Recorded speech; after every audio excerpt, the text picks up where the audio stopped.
runtii la soo wada shaqeeyey oo qaylada badnaay oo aan fariisanaynin oo hadalka badnaay oo wax walba ka hadlaay maanta inay wax walba intay iska ilaabaan shacabka xuquuqdiisa ku tuntaan runtii waa nasiib darro aad iyo aad aan waxu nahay marka waxaan rabnaa marka inaan u sheego dadka Soomaaliyeed nidaam kastoo yimaado oo jaa'ira waa baxaa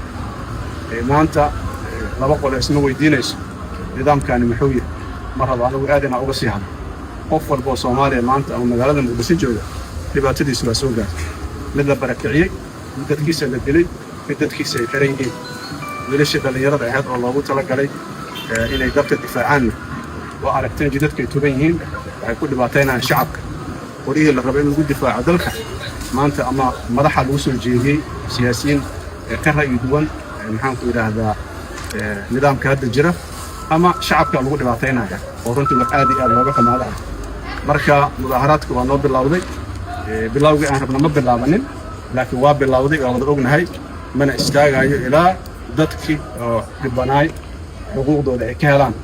marka aad iyo aad u mahadsantihiin. Assalaamu calaykum waraxmatullaahi.